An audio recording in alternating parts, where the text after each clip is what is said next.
Kank.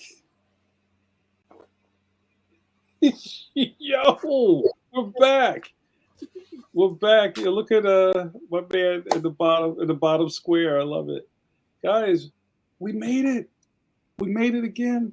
Every time you see us Wednesdays, 8 p.m. EST, that means we made it through another week, y'all.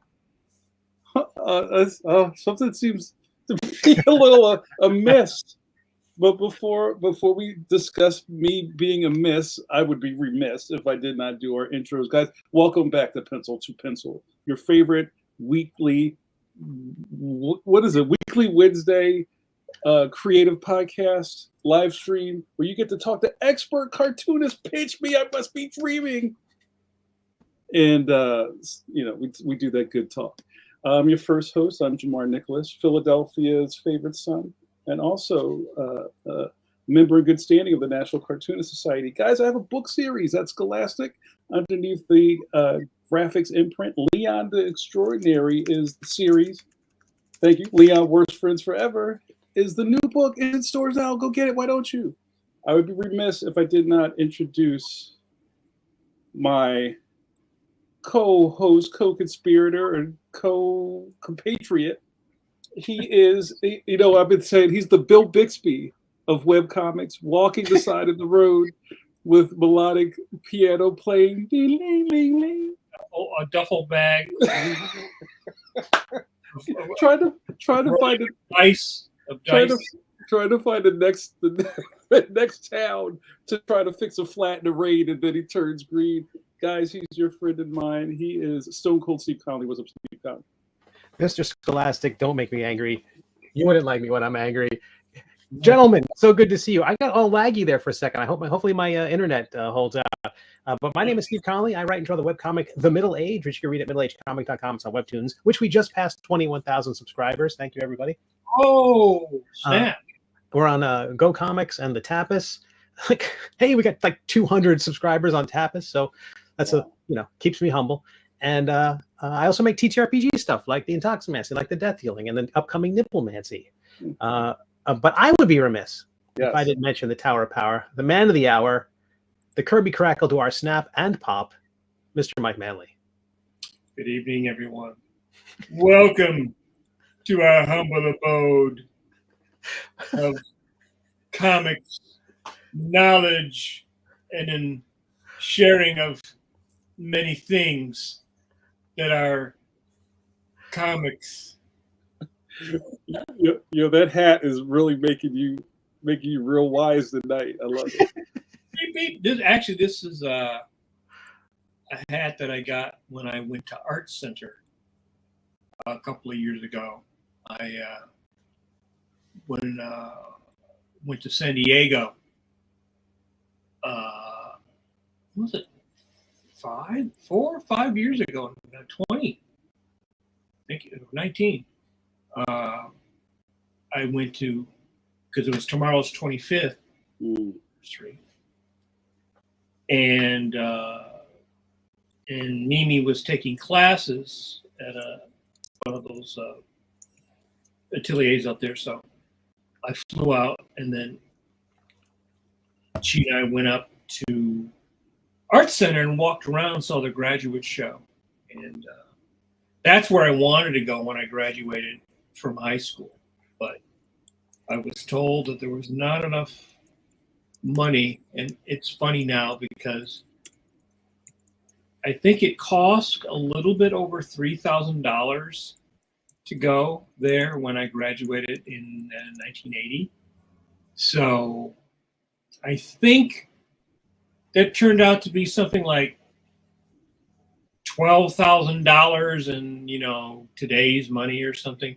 And now I think it's like $50,000, $60,000, $70,000 a year to go there. So it was interesting to go there and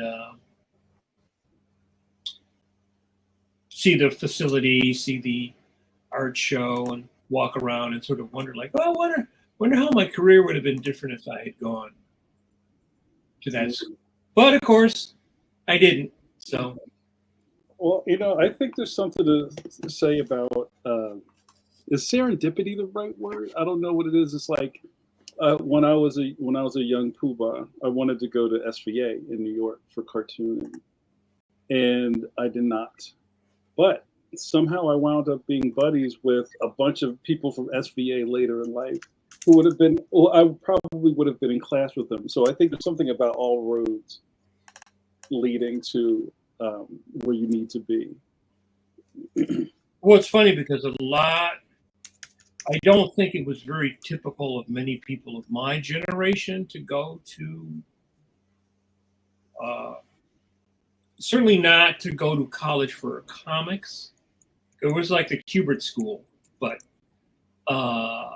now, there's like a bajillion colleges, and they all have comics and graphic novels and all that. Even when I went, got my undergraduate and graduate at the academy, they had, there was no comic course there, except in the continuing ed, which I used to teach a comic course. But starting my third year, they decided that they were going to create an illustration department. And because illustration probably still is the largest major in art schools. So suddenly, they had comics and talked about comics, and the person who ran the department did comics, and it's funny. I mean, literally within that, SVA always had comics because Will Eisner taught there. Going back even further in the day, Vern Hogarth taught. So you always had in New York, because that's where comics were, you always had comic professionals teaching, like Eisner and people like that teaching. And then you had a second and third round of people. Our buddy Nick Bertozzi teaches there. Walt Simonson taught at SVA, Carl Potts, a whole bunch of people taught at SVA. So it's like now, if you want to learn how to do comics, there's like so many. There's more places than you could probably even think of now that actually, including online, So, but when I was not all of them have a sweet hat. No. So this is my little. I bought myself a little art center hat. I like it. Guys, welcome to the channel. Welcome to, and it's funny, we don't talk about this enough. The Pencil to Pencil channel is not just the Pencil to Pencil live stream. It's also Jamar's, I'm talking to the third person now, Jamar's Coffee Break with JN. And there's so much going on, right? And there's even on the front of the YouTube channel are drawing tutorials by our own Mike Manley. Probably one of the highest viewed videos on our channel is how to ink hair with a brush by Mike Manley. I've looked at it. It's like a couple of thousand views, which is fantastic. I should do some more. I'd have to figure out. I guess people like those simple subjects like how to make witch teeth or something for Halloween. How to draw bolts in Frankenstein's neck. Yeah, it's real. So beyond us just being handsome gentlemen, we're also fonts of knowledge. So thanks for joining us. It's great to see some of our regular penciliers in the chat. Guys, let's just get started. We don't have a guest tonight. That is quite all right. I think sometimes some of my favorite episodes are when we're just kicking it and you get to learn more about your expert hosts. And in the, I guess, we're in spooky season. We decided we were going to draw on screen, and I know those are some of your favorite episodes. So we're trying to work with the tech. I believe Mike, Steve, and myself are going to try to draw live in front of you, but we can't show everybody's stuff at the same time. Pause. We're going to have to flip. We're going to have to alternate things a little bit. So let's talk a little bit about what we're going to do tonight. So if you're not aware, tomorrow is the Halloween. And I just heard, oh man, I just messed this up. I think it's in Des Moines, Iowa. I know there's some fact checkers in the room. They do not have Halloween. They do not have Halloween, but they have something called Beggar's Night. I think I got that right.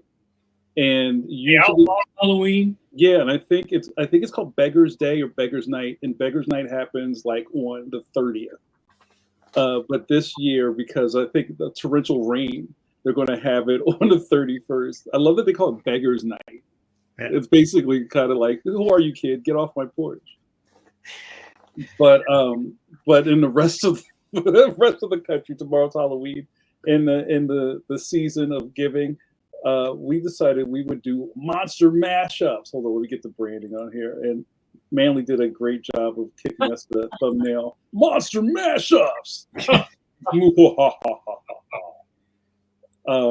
So today, your hosts are going to draw for you, and you'll get to talk to us while we're drawing, and maybe we'll share some tips, pointers along the way. But I thought it would be cool if we got the live chat's input on what we're going to draw. So we'll see how this works. We haven't got this all together, but maybe if you guys could throw some things in the chat, kind of like, I would like to see Mike draw one thing. Right? Don't say werewolf riding a unicorn. Just one. Give me one thing. You know what I mean? Werewolf riding a unicorn. Yeah, we're not doing all that. Or Mr. T on a moped, just like werewolf. You know what I'm saying? X-rated turbo teen. That's a teen boat, right? Isn't it? All right. So I want to see, Wheelie and the Chopper Bunch fight Ninja Turtles. I love it. So this is up to you, chat. If you're watching us live now, and there's several people in the chat, specifically put who you would like to see draw this thing, and then we'll see what we get. If we get a couple for the same person, we'll do a mashup.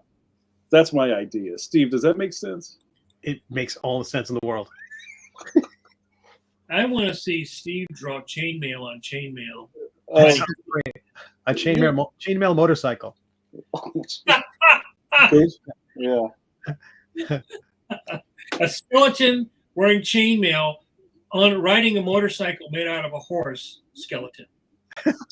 All right. All right. The first one is up. Billy Bob, Mike. Billy Bob humbly requests a witch from Mike. All right. So Mike started thinking about stuff, and I would love to get one more thing from Mike, and then we could see if those things could get mashed, or like another monster or something like that. And if not, Mike, all of us have the impetus to just draw what we want, and but we want to try to work with you guys today. What about you, Jamar? Who has a suggestion for Jamar? Like, oh, he's not a cartoonist. Oh, he know how to draw? I even know. I want you to draw Jazz from the Transformers. Jazz Move Base 2. Jazz Move Base 2.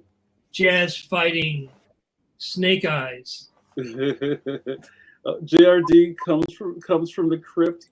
It says to no one in particular, Man Bun Man has returned. Oh no, Man turning into a werewolf.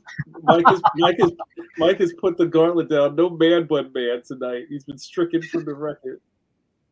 But I like werewolf.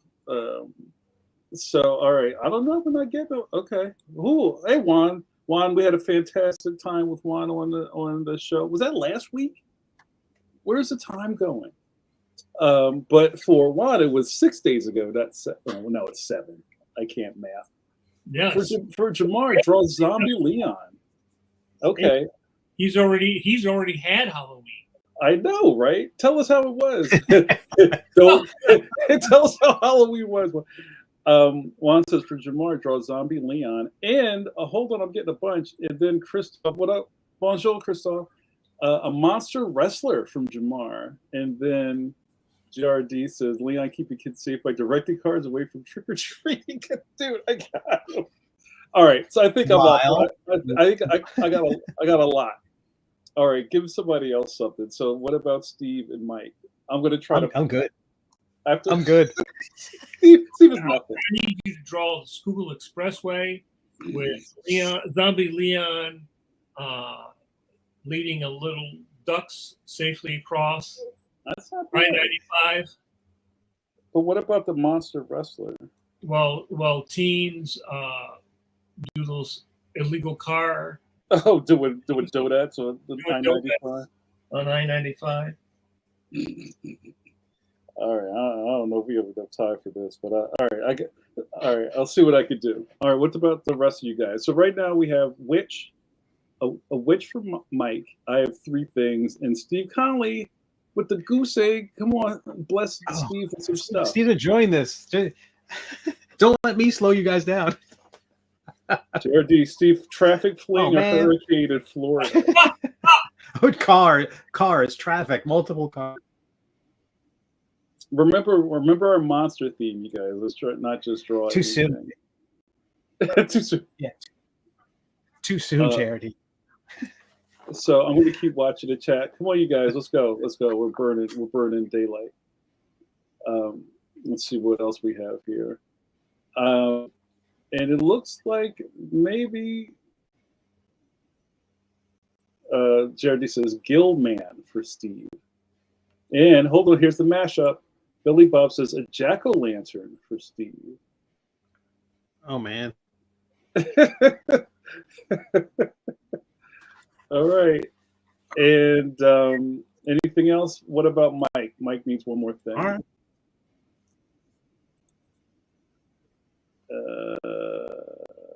And remember, Mike has a witch. Yo, what up, Newton? Good to see you. Newton says a character that's a vampire and werewolf mashup. Newton, who is that for? Is that for Mike or Steve? Because we have to pick. I mean, you have to tell us who's drawing that. And then I think we're almost full. And as not my family, but I know some families who have a great dining room table saying, you get what you get and you don't get upset. So play the hog maws and that's it. Mom, I don't like liverwurst. You're getting hog maws and candy corn for Halloween. That's all. That's horrible. All right. So Newton says, Steve, you're up for the vampire werewolf. Ooh. All right. And the gill man with a jack-o'-lantern. And then Juan for Mike, werewolf phantom. That sounds cool. So, all right. I think that's enough, you guys. I think we'll take what we have and make something happen from it. Yeah, so yeah. we're going to shift focus now. We got to get our drawing hats on. So Christoph says, Steve, can you draw a character like Inga from Young Frankenstein? Rest in peace, Terry Garr. Next to you as a kid Frankenstein. That is a lot. All right, you guys are coming back in. I know. Where was all this? Where's this energy 5 minutes ago? I love it. All right, so this is the next part of the program where now we're going to start slowly adding people's drawing services to the screen. And I think Steve might have to do one, and then I have one. So did you bring Mike up? Or I guess it's here now. So yeah, they're all there. I disconnected mine because I was having like weird internet issues. If I lose you guys, I will come back after I reset a router. But so far so good. I'm going to share my screen and I'll pop up here for a second. We'll see. Okay, that's Steve. That's me. This is Mike.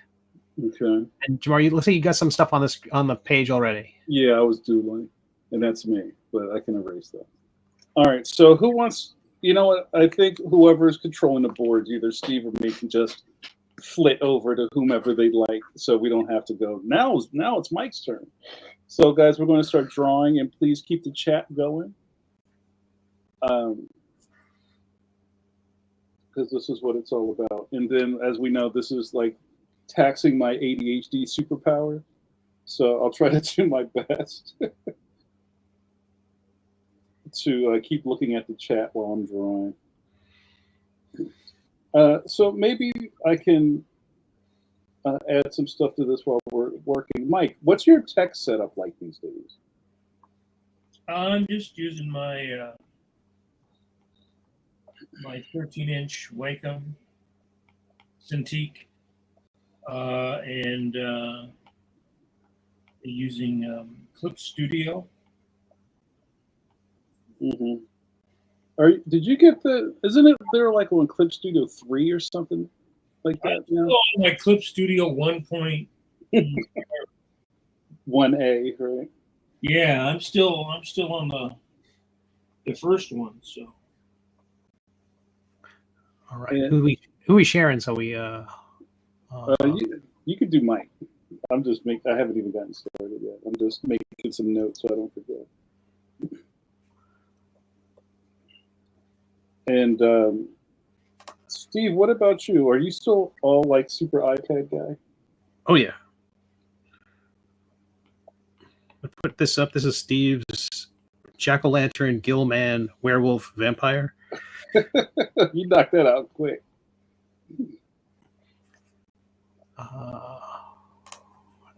Bring a mic up there. But I'm all iPad, still using Procreate. I'm still doing 3D modeling with Nomad Sculpt. You haven't talked about that in a while. Or maybe I haven't been on your stream. Maybe that's really. And I haven't been streaming in a while. So pause.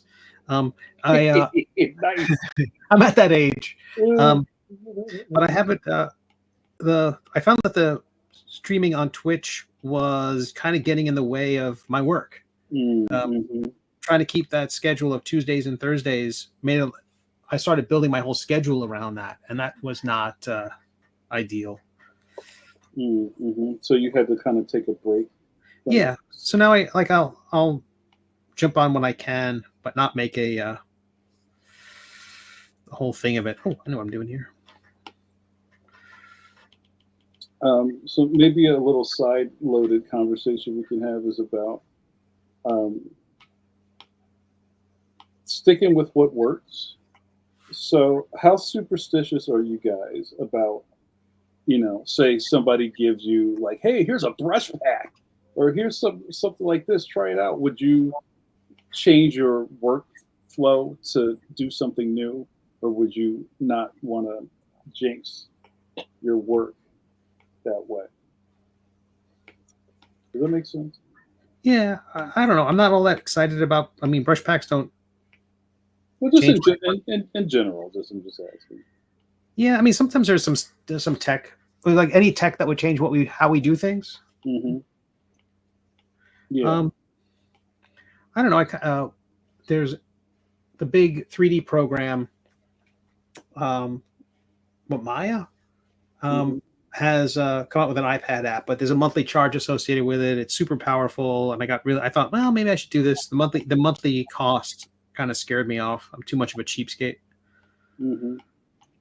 Um, That's like, I feel like we don't usually talk about this kind of stuff on the podcast. But I was thinking about how like Adobe switching their subscription models kind of really jack people up. oh yeah, for sure. Right. Yeah, So, I think as soon as anybody can leave Adobe, they're gone. The problem we all face is that it's still one of those like industry wide. It's like everybody still uses Adobe in printing and publishing. yeah. Sure. But I think as soon as I remember what happened with Quark, as soon as people could, they got rid of it. And everybody really was dissatisfied and very frustrated with Quark, and they didn't do themselves any favors. Yeah. So, but I also have seen with people trying to like get off of the Adobe bus. Then people start talking about this other stuff to use, like Affinity. Is that it, Steve? Mm-hmm. Yeah. Or like people are going back to GIMP. Yeah, for sure. Especially when the AI stuff conversation came out, and Adobe fumbled that conversation very, very poorly. And I still have the subscription at Adobe. I use a lot of their programs for video editing, for layout. Yeah. Well, something we were talking about before we went live was just about, we talked about a lot, like the cost of being a professional. So even though they have kind of done this thing, like we're not like college students anymore, like with a burned CD of Photoshop 4. You know what I mean? Like you got to just pay for stuff sometimes, but that doesn't necessarily mean that it's right that they're gouging people. So it's like, what do you do as a professional that you have to use these programs every day? Do you just suck it up? Right. And Billy Bob mentions that there was also something about Adobe being able to look at your projects. The notion of anything you put on the cloud might be something that they can use to they could ingest into their AI modeler. Yep. So that's not true, but that hasn't changed, huh? Even with all of this conversation about AI. I think every corporation is going to do that if they can get away with it. I think the thing about AI, I think, is that everybody was like, oh well, copyright will keep them from. But I think that that's done now. I think the corporations figure we're big enough that we'll just take this stuff, we'll use it. Anybody bothers us, creates any problem, we'll just nuisance sue them into the dirt, because they have, any big corporation like Disney or Apple or whatever, they got 1 million lawyers, and that's all they do. They go around. Disney's very famous for going around and suing people for having Donald Duck on a playground. Yeah. So, and kind of what you're saying, Mike, is like, of course, this is what they're doing. Like, why are you surprised, right? Right. Why are you surprised that they're going to do that? I don't think that there's until somebody loses money, this is what I was saying the other day. I think until somebody loses hundreds of millions of dollars, not 20 million, not 30 million, that's not enough to damage them. But they lose hundreds of millions of dollars. Then I think, and maybe more than once, they get multiply stung. That would change the game. But right now, there is no legal definition that says exactly what percentage of a product must be human. It can't be all AI, but it doesn't say. I've never read or seen a court statement that said it must be 30% human and 70, or it must be 51% human and then how do you define human? Right? Corporations are people, Mike. Well, that's true. No, it's not. Right. but Legally, yeah. right? But when it comes to making a product, book, drawing, whatever,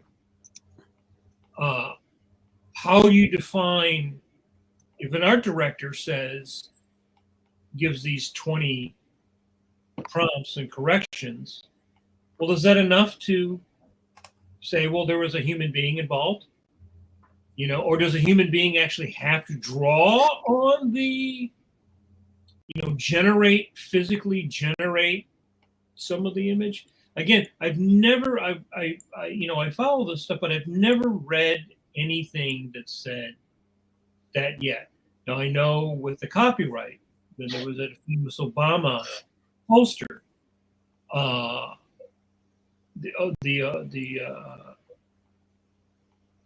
where he took the image. Shepard Fairey took an AP photographer's photograph.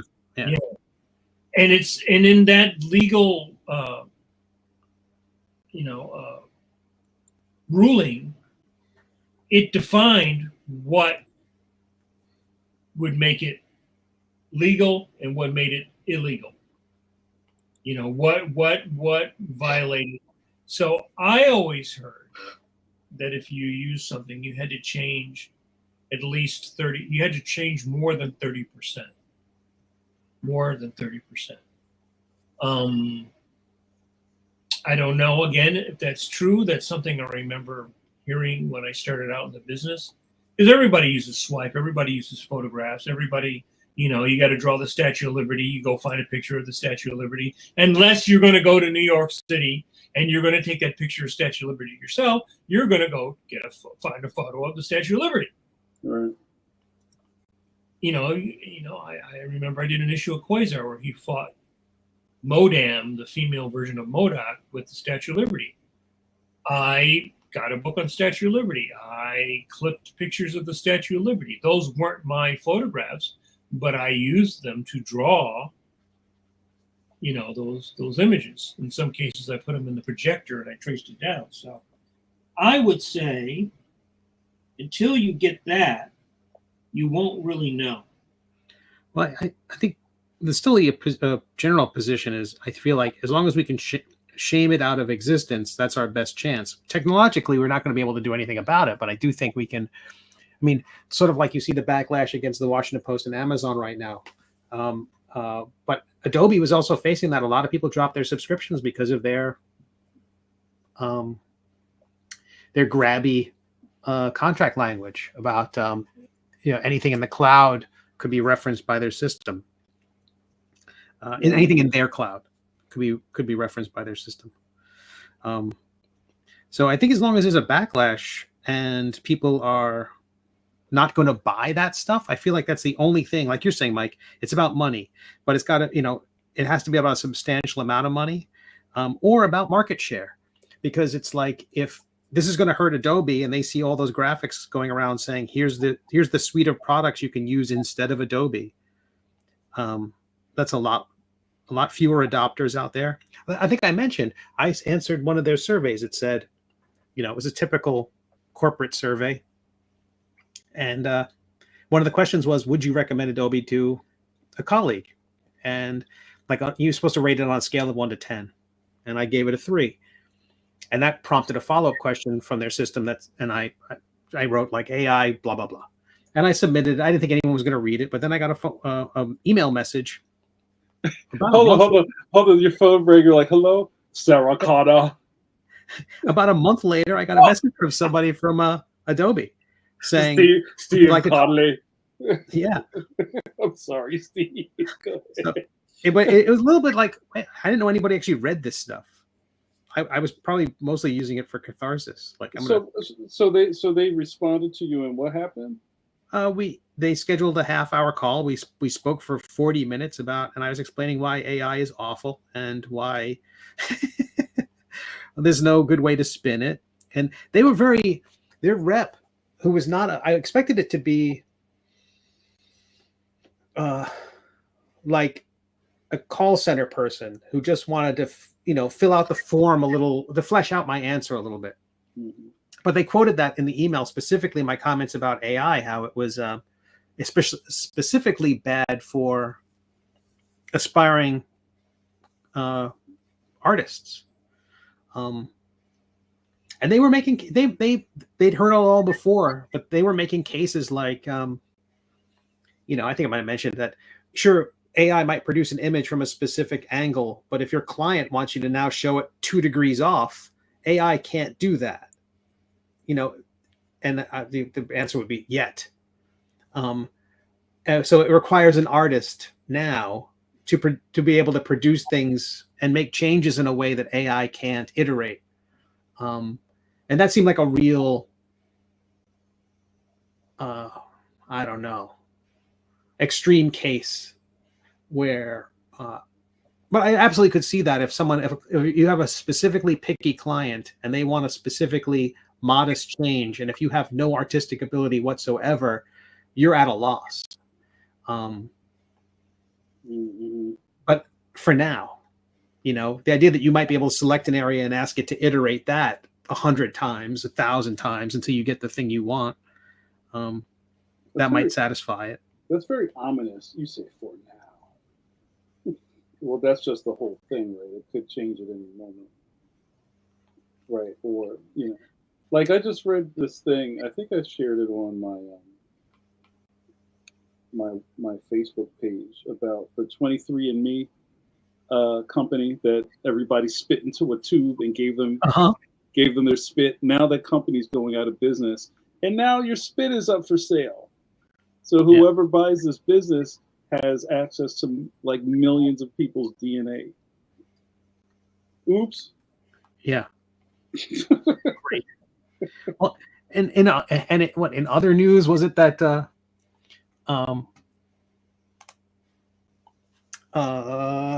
Paramount, CBS, all owned by Larry Ellison's son now? What? Billionaires' kids can just, own everything. That's crazy. Star Trek season is a lot more pro-capitalism than the previous seasons. Wow. So, but like I'm not yucking anybody's yum. You give your DNA to whomever you wish. Pause. But it's just kind of like, I don't know. I mean, there's got to be some stuff where you have to go, yeah, maybe that's not a good idea. So like in the case of like this Adobe stuff we're talking about, it's like, well, this was the only game in town for a long time, and in good faith, you pay whatever they make you pay to have this stuff. And now when they change it up, they can't, or maybe it doesn't matter if they lose, if they break a lot of eggs and make an omelet, like they'll just get more people later to just fill in that loss. Right. I don't know what I'm saying. I'm doing too many things at the same time.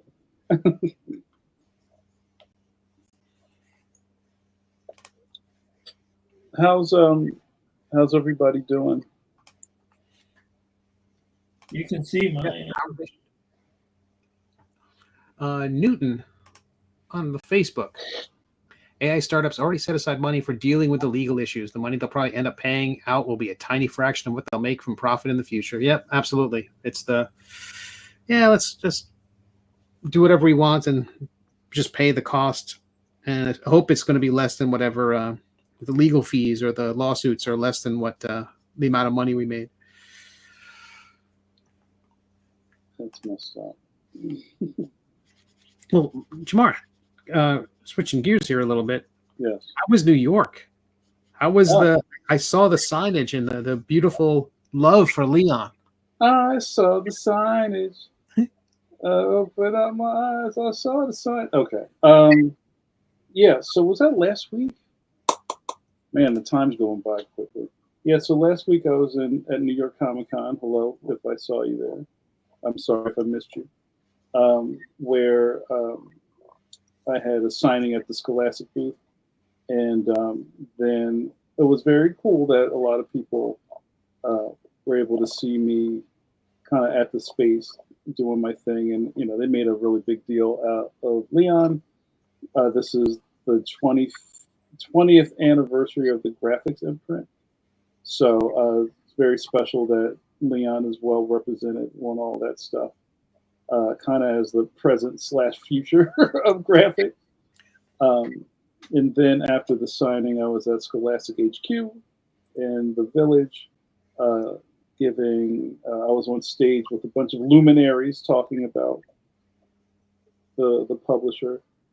So I was on stage in conversation with Gail Galligan, who kind of put their name out into the world by doing a ton of the Babysitters Club adaptations for graphics. Raina's Helgemeyer, and everybody knows who Raina is at this point. Scott McCloud, who Scott and Raina have a new book coming out called Cartoonist Club that I think is going to set the world on fire. And Stephen Satan, I think I'm saying his name right. He is the writer and kind of like the person behind the Unicorn manga that's coming to graphics. So that was really cool. And Leon was all over the signage. Yeah. So for all the 20th anniversary signage, Leon is prominently displayed. That is really great to see, and I'm in great company. So it's all been really, really cool to be a part of. Dogman was there, not Dave Pilkey, but the Dogman costume was there, and there was Pilkey wasn't there? No, he doesn't. He lives in Japan. I don't know how often he comes over here, but yeah, you don't get to see Pilkey all the time. Wow, he moved to Japan. Yeah, he's been in Japan for a while. He moved to Japan to get away from people. I can't speak for him, but he's not in the States to get away from people. Yeah, They have people in Japan, Mike. I can't speak on that. But no, it was a great moment, and I got a lot of love there, and it's cool to be in that conversation. Thanks for asking, Steve. Well, absolutely. You're so awesome. It's so awesome. Thank you. You're a good guy. I appreciate that. And it's just more to come. Pause. How was Steve? How was your hole? How was Game Hole? It was good. It was good. For folks who don't know, Game Hole Con is a thing that makes certain folks laugh every time I say it. It is a gaming convention in Madison, Wisconsin. There's a fellow named Alex Kammer who has a restaurant and a game store and a game club, and the top floor of it was like kind of their bat cave of gaming called the Game Hole. And it was just as kind of like it wasn't a luxurious environment. I get the sense that it was kind of this hole, this place but soon it was filled with games, and they decorated the place up, and it kept the name Game Hole, and its place is kind of a little local legend. And eventually they're like, hey, we should have a convention. And so it's called Game Hole Con, and the name, like Big Lick Con. Oh, you're the Big Lick, right? I forgot about that. It's one which people go, wait, what is it about? And wait, what? Excuse me? And it was a great event. It's the 50th anniversary of D&D this year. Yeah, it is. They celebrated, and there were D&D games, and I got to sit in on a fun game and play a 1-hour D&D game. In addition to hawking my wares and introducing my stuff to a lot of people, it was a chance to play D&D with some strangers and had a lovely time. Steve, to that, now I know you're coming from comics world, or even just you're not a game developer, but you're doing game supplements. Are you finding a brand new audience, or people are like, oh yeah, I know about Middle Age, or like where are these people connecting with you? You know what I mean? Well, for me, it's been through Kickstarter, because Kickstarter has such a vibrant community of game creators. And I started off with my first one called Intoximancy, which is for, if you play D&D, there's different flavors of wizard. There's just not one kind of wizard. And there's sort of a number of different kinds baked in. And I kind of said, let's create my own based on the Middle Age and Melvin the Magnificent, one of the characters. And so some of my readers are already D&D players, and so that was a little built-in audience. And then Kickstarter introduced me to a whole bunch of new people, and they warmed to it. It was quite nice, and I just keep making them now. So it feels weird. I refer to myself as a game designer. I'm not really a game designer, but in that world, that's the only thing that explains what I do in terms of right. I guess a supplement designer would be another thing, but again, that's as confusing as Game Hole Con. You make gas station pills? Exactly. Lots of beetroot and echinacea. So do you feel at any point, because you're kind of like having to explain yourself a couple of times, depending on who's in front of you, do you feel like you're kind of spinning wheels a little bit, trying to explain to people who you are when they come to your table, or they just like the product? Like how is that working out? Well, I do think I have a little bit of an advantage in the gaming world, because there's a lot of people. You can see this in comics. The parallels to comics are all over the place. But in comics, if you start off as a cartoonist and everybody knows you, if you're brand new to comics, some folks just don't take you seriously. You are a new person. They've never seen you before. They don't know your work. They haven't seen your work. And until they see your work, they don't even know you're just another person who claims to have a project. Right. But when they see your work, it's like, okay, this is good, but will this person be around in 6 months? Will this person be around in a year? And there's a certain amount of, you are placed in a probationary period until, this person's not going anywhere. They're still here. And I think that's a real thing. And with the gaming world, I'm absolutely in that probationary period where, sure, his stuff looks good, but let's see if he's still around in 6 months. So you're tried and tested, but you're not completely vetted yet. Yeah, having the Annie Award nomination, which is the big gaming awards out of Gen Con, getting that gives me some legitimacy. But I think also as the artist, so I a lot of people who design their game books or any of their fiction books, any writer in comics has a bigger uphill battle than some of us who do everything, who write and draw, letter, color, all that stuff. If you can do it all yourself, you're not, dependent on other people, or artists specifically. And so a lot of these game designers are stuck working with teams, or not necessarily stuck. They might enjoy working with teams. I thought you said teenagers. No. but they have to. They're dependent on other creators to see their projects come to fruition. And as an artist who does it all himself, the assumption is that I think the assumption can almost be made fairly, if not accurately, that I don't need to be that good. Right? Like if you're a game designer and you've got a publisher, then you're clearly better than the person who just prints this at home, or kickstarts something and gets lucky. Right. That's interesting. But it is explaining to people. It's sort of like you hear movie stars talk about, like when someone walks up to Steve Martin and they're of a certain age, he knows they're going to be fans of this thing or that thing. Right. I love the jerk. Right.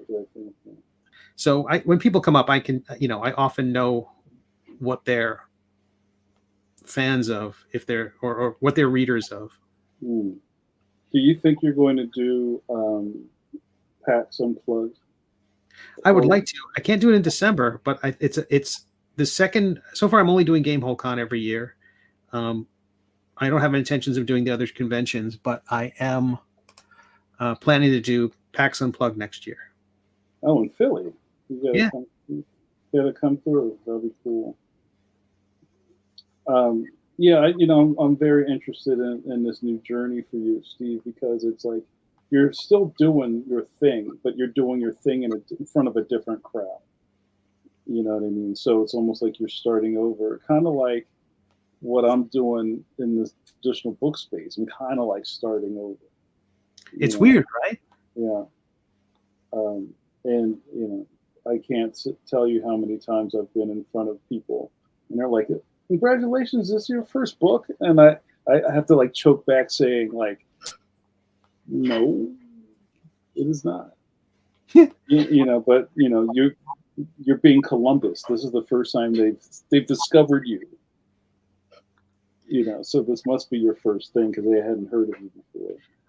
Yeah, I want to say it was a joke that oh man, I'm drawing a blank on the comedian's name. It'll come to me. But the joke was that Star Search, here they are, they've been kicking around the Boca Raton area for 15 years. Please welcome overnight success. I love it. I mean, but that's, I think all of us kind of know what that feels like. Especially, you start to kind of make waves and it's very exciting, but also, I mean, I guess that's what being mainstream is in a way. Like people just know about you without you having to tell them first. Right. And that's, there's a moment of pain with that kind of stuff.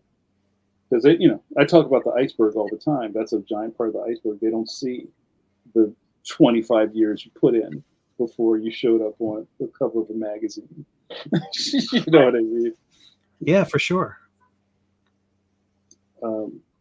So, Mike, how can you talk about some times that you have been outside of your normal threshold? Like, I love some of your early stories about having to do like coloring books and things like that. But did you ever find yourself in front of an audience that didn't know you were, like they didn't know where you came from? Kind of like when you went into animation. No, I think, well, when I went into animation, that was because I talked to Tim, and Tim knew, he knew who I was. I was trying to get him to do something for Action Planet when I was self-publishing. But he was like, well, I can't do that, but would you be interested in trying out for storyboards? So I said, oh, okay. So yeah, in that case, they knew, he knew who I was. So I mean, when I was doing coloring books, it was a little different because not that they didn't know, I mean, the people I was working with, they knew that I did comics.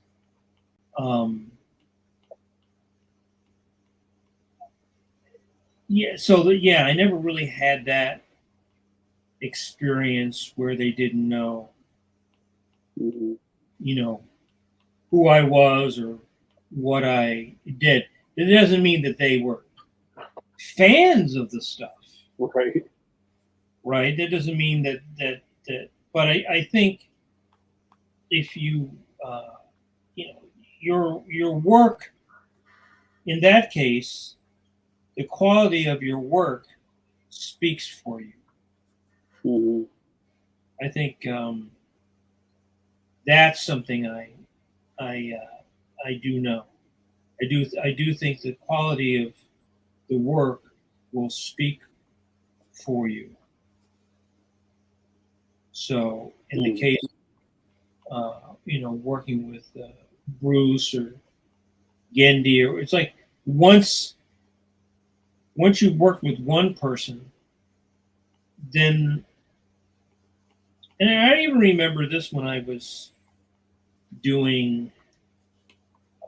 I was in Al Williamson's studio, and I was doing a bunch of kid stuff, and then I did that issue of Daredevil with him, and then that led me to inking Alpha Flight, which led me to getting way back into Marvel.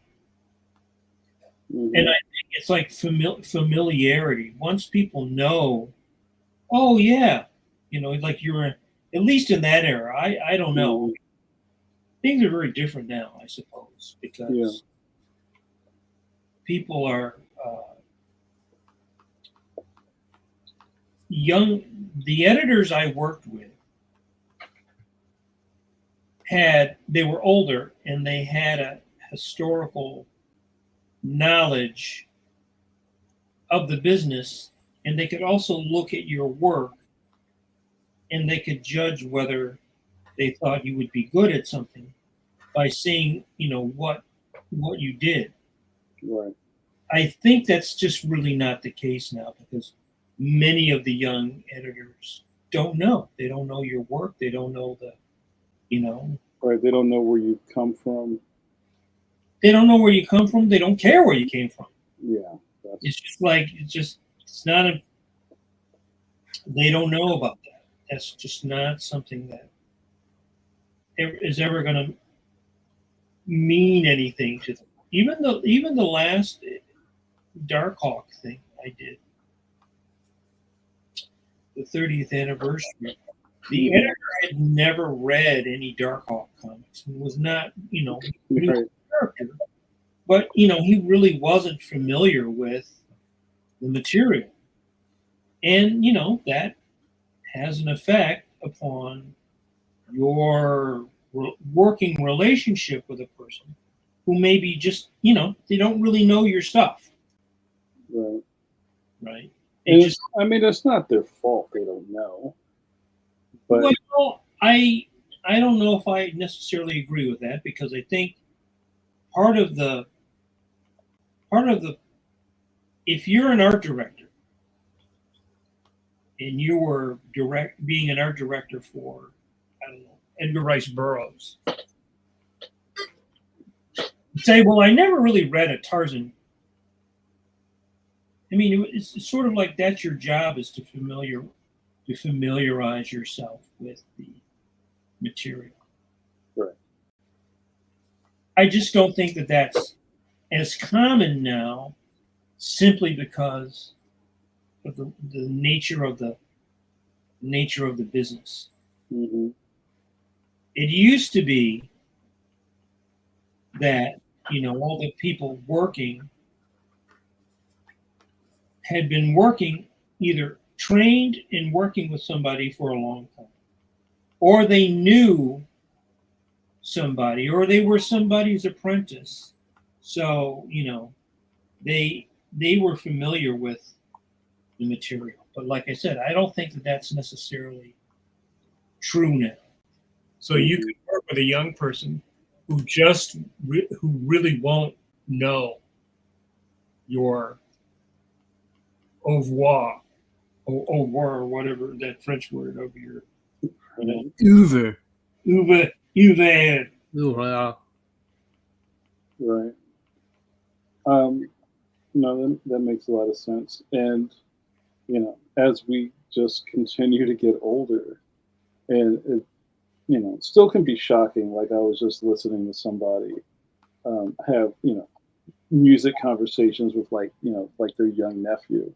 And it's just kind of like, oh, what do you listen to? I like the classics, like Nas or whatever. And they're like, what? And it's just, it's hard for you to believe that Wu-Tang Clan is elevator music. And, you know what I'm saying? So, but, I understand that everybody can't know everything. But yes, if it is your job, you should be familiar enough that you can execute a project. And again, I think that just used to be standard, right? Across all fields. Mm-hmm. Just not just comic. If you're going to be an editor that edits American short stories, you should have an interest in that subject. Yeah, right, and know who the best short story people are. The last 30, 40, 50, the historical thing. I mean, that's my whole thing, really. I'm always pushing people to learn and to know the history of comics, right? You can't really, I think, grow within a field if you don't know what the right. where the field starts, where the field ends, who were some of the people in the field, who left the field. Right, that's one of our conversations we have a lot about, when we talk about, about to enter the business, or kind of like what are the things you need in your toolkit. And it sounds very, like duh, to tell somebody you should know who the people in your industry are before you get in it. But people don't really think like that, like, well, what's that got to do with what I'm trying to do? They don't connect the dots a lot in that fashion, which I think, as people who grew up having to know that information, it's really jarring. Like, how can you not know who, Well, especially if you're going to work with people you're going to end up collaborating with, right? You're going to work with people, and then you're going to, I would do that. I guess I experienced a lot of that when I would teach storyboarding. A lot of the young students didn't like black and white. They didn't like anything past, 10 years past their childhood. And I said, if you're going to work in an industry where you have to communicate with other visual people, there's a visual language in comics, there's visual language in painting, the visual language in film.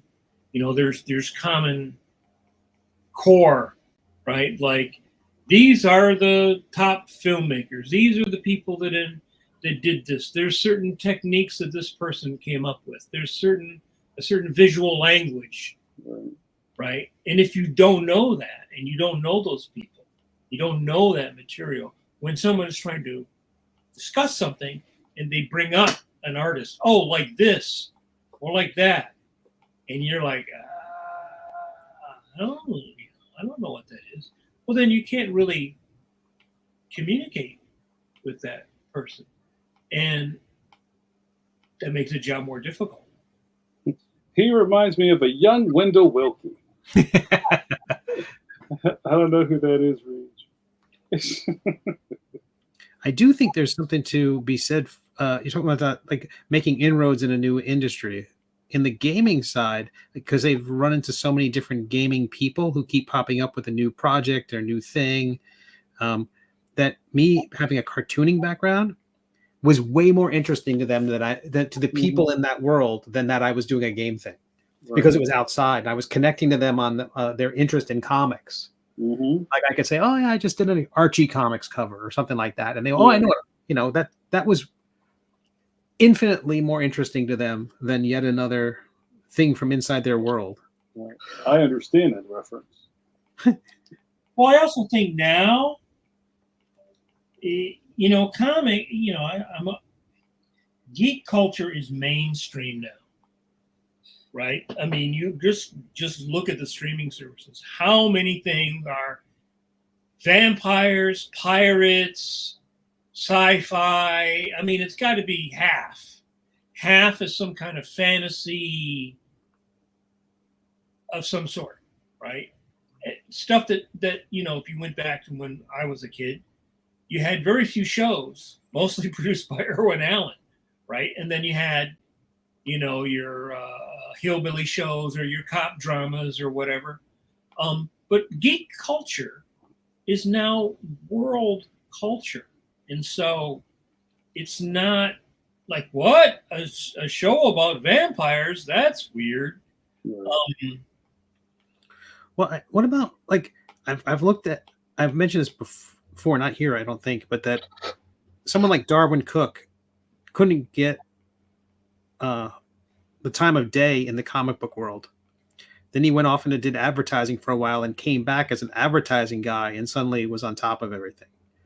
I feel like there's a certain amount of prestige you get from having success in another field and then coming to comics, at least in the comic book industry. And I think, did you find that when you were working in animation, Mike, that people were really excited to talk comics with you? Like your comics cred gave you some, I don't know, additional clout? I think when I was working in animation, when I started, there was a lot of things going on. One, the animation business was really, really, really exploding because that was in '96. Lion King had come out and made all that money. The animation business was just exploding. So they were hungry for artists in exactly the opposite way that it is now, right? And I think the other thing is that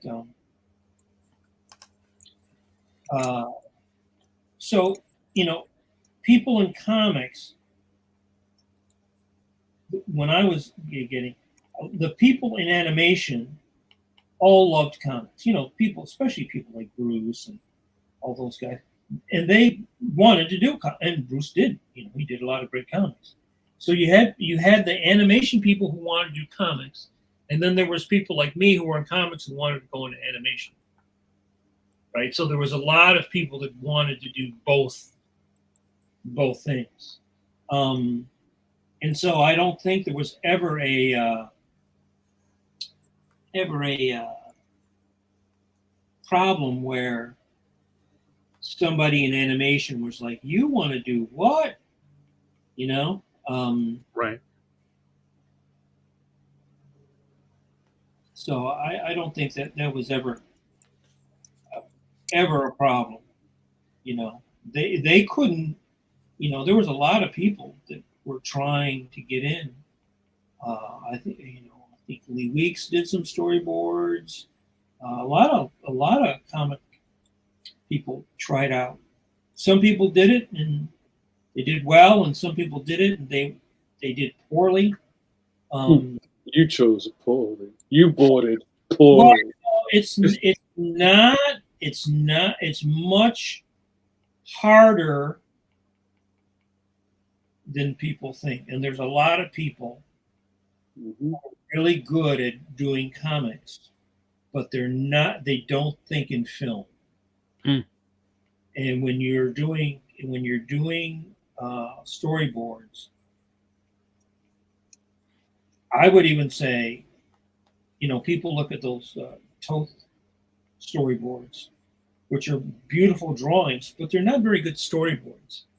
If you look at a storyboard, it has a lot of more moment to moment. It's not one scene, then another scene, then another scene. It has to flow, and you have to really describe movement, camera movement, character movement. And in fact, storyboarding is even more complicated now because of to programs where you're actually really the storyboard person is really the director and the key animator and the key layout person, because you are the first person to take the script and make it work visually. You're roughing out scenes, you're moving characters, you're making characters act, you're interpreting the scene. So you're really like an actor because you read the script and then you make Harley Quinn act or the Joker act. And then, you would hear, sometimes you would get a tape, sometimes you wouldn't get a tape. So if when I worked on Samurai Jack, I just had basically like a brief little synopsis from Gendy, and then I had to do everything. Dialogue, make the characters act, the whole 9 yards. Wow. So, it was a lot of fun, but it's a lot of work.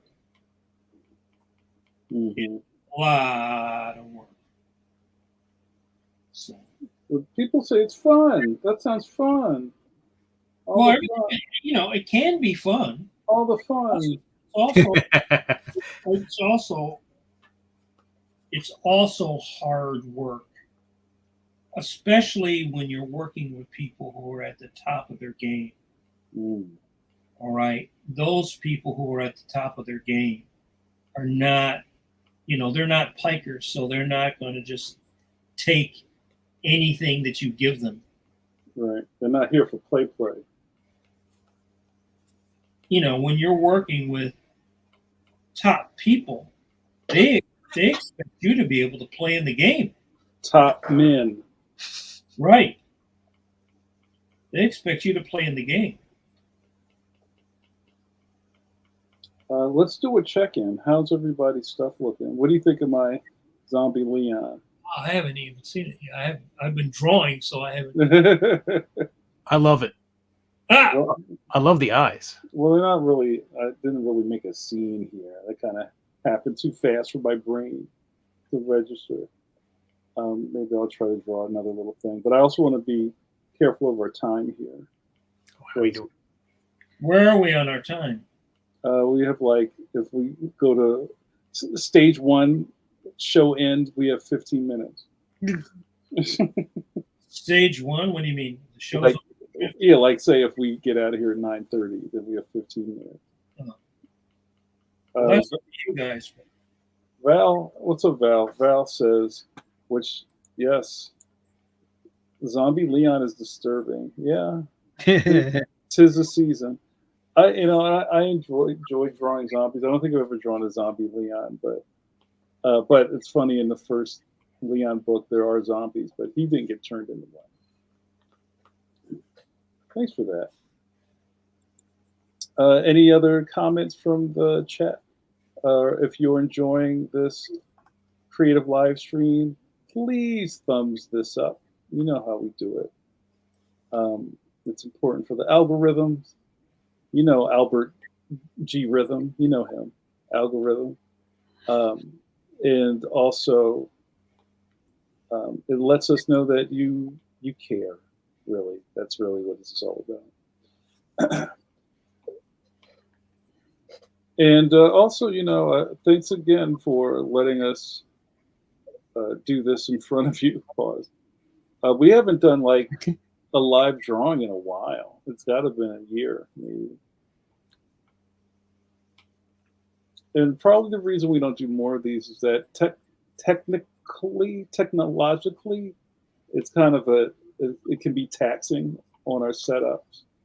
We had to do a little check-in before we went live just to make sure this stuff was going to work. Steve, do you feel like your setup on Twitch is pretty stable? I think so. I'm using Stream Elements. Is that what I'm using? I think that's what I'm using. And that helps me. Or I'm sorry, I use OBS. OBS. Yeah. From the Wu-Tang Clan. And it hasn't changed all that much. I haven't streamed in a bit.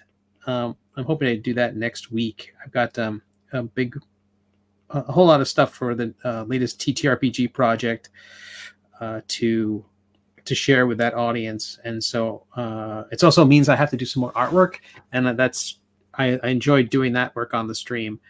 I don't really like cartooning, live streaming that part. I feel like that's revealing too much of the story, or sometimes I backpedal and change how the story goes. Like completely will delete if I don't like how the drawing looks, I'll rewrite the scene so I can not have that.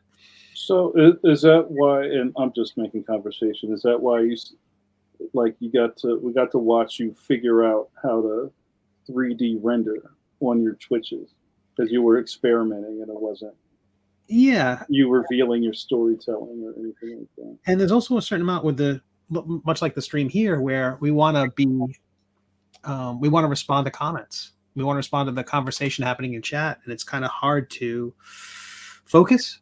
Yeah, your attention is split, and I can't really do that while I'm working on my comic. When I work on the Middle Age, I have to be in it 100%, and sometimes I just got to spend those Tuesdays and Thursdays working on the Middle Age, and so no, I feel that. And I think this is also really good for the people watching to see and understand. Even as a creative, there are points where you're like, I can only do this right now in this space. I can't do everything. I do like that having the gaming stuff lets me switch gears. Yeah. And sometimes when you get your creator's block, that they say, oh, work on something else. And if it was just the Middle Age, there'd really be no place else for me to go except, I don't know, play a video game, watch TV, or walk around the neighborhood. Right. Whereas if I have the gaming stuff, I get to switch gears a little more effectively.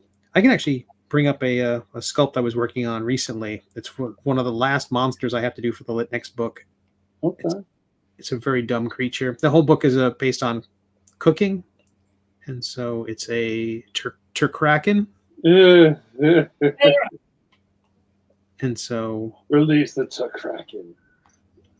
Yeah, I could show the sketch was basically the first sketch for the illustration for the 3D sculpt is this.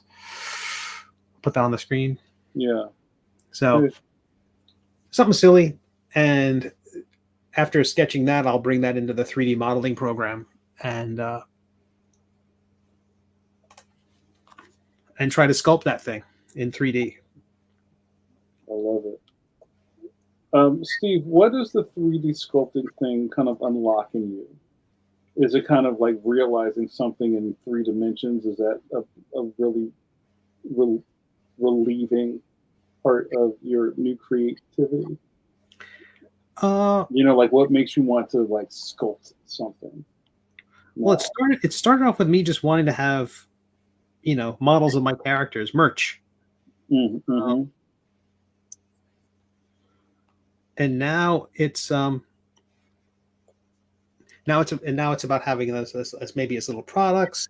I do paintings for the artwork in the game books are digitally painted, but I'm not that confident a painter. I mean, I could stage something and take a photograph of it. Like I'm drawing some cupcakes, so I went and bought cupcakes and photographed them, and I'm using them as reference. Just because they're iced way better than I could ice them if I bake some myself. So in this case, I had to stage. So this is how the sculpt is coming along. Wow. You're so good at that. So it's ridiculous, but you can see I've got my little sketch there over in the right as to figure out where to go. I'm still trying to figure out if this is how I want to make suckers. That's like cartoonist compliments. You're so pretty. Your art's so pretty. I don't know if that's how, because currently I create one of these donut shapes and just scale them and move them along that surface. I don't know if that's the way I want to create all of them. But anyway, that's the silliness I'm working on when I'm not working on the middle. Fantastic. Billy Bob, it's as a cartoonist, I think you'll just take to it. we know what our characters look like from we know we've drawn hands from every angle, we've drawn faces from every angle, we know what it's supposed to look like.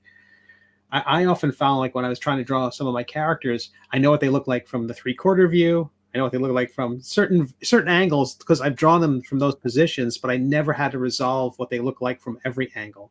And so sculpting them really gave me a chance to see, like, the baby dragons in my story fully for the first time, because I had to reconcile the fact that the characters, people said that about, like, the Homer Simpson, the turnarounds, right? Like, he looks great from certain angles, but certain ones, it doesn't work. Yeah, face front, he looks horrible.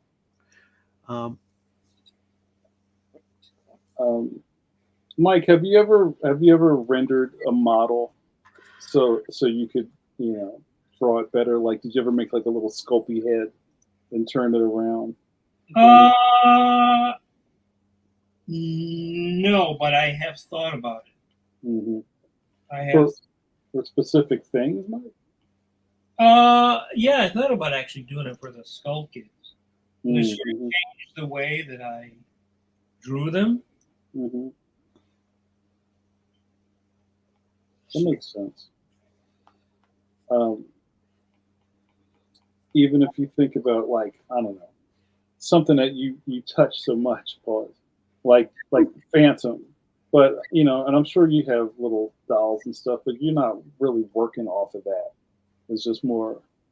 I do use the Fison sometimes. I would use the Fison to get an angle on stuff. Mm-hmm. But the thing is that even when you use a model, you have to turn the model into a drawing, and you have to turn it into a drawing that works for you.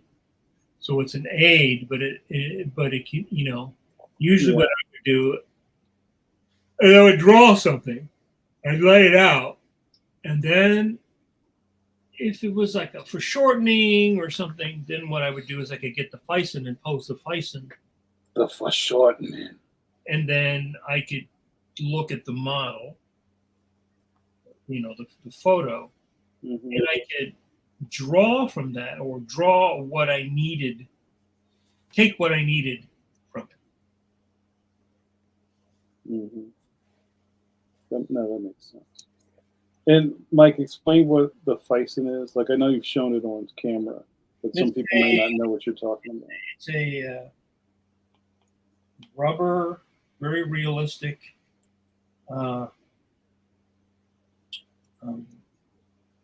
figure that was made, I believe they were made in China. But they're great because they're very. Where is mine now? Your Peebo bracelet. Let's see here.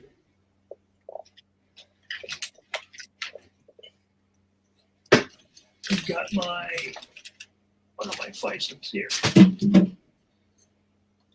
Can you guys see that? Yeah. Yeah. So I have two. I have two males. This guy I use more for the Phantom. Then I have a guy who's a little longer and a little leaner. But this guy, he has a really good face. Mm-hmm. Like, it's great for, like, lighting. Mm-hmm. Like turning and getting lighting on faces and shadows and stuff like that. So it's just, everybody would love to be able to use as much reference as possible, but a lot of times you just don't have time to use the reference. So you don't have time to go get a model. Used to be at a time back in the day, the height of illustration, that when you did something, they'd actually send the model, pay for the model. That's all gone now. That one guy, Steve Holland, that people used all the time, was probably the most prolific model. Wait, that's the guy that you had the books of, right? Like, he was like the guy back in the day. He's the guy that James Bama used for all the awesome Doc Savage photos. Mm-hmm. He was Magnus Robot Fighter too, wasn't he? Yeah. Exactly. You know, I love me some Magnus robot fighter. He was Just straight chopping the head off of a robot. he was everybody. I love it. He was everybody, that guy. And in fact, I posted a little while ago, I posted an illustration, and somebody had used him for every single character in all the good guys and all the bad guys were in. That's great. Because he had a very distinctive, nose and mouth. His philtrum here was very broad, and he had very sharp lips. So you can tell, like, oh, that's that guy, because his features were so distinctive that it was really easy to tell if anybody was using him, even in a small figure. That case is still ongoing, Mike. We can't speak about sharp lips. Sharp lips. Check out that Philtrum. Philtrum.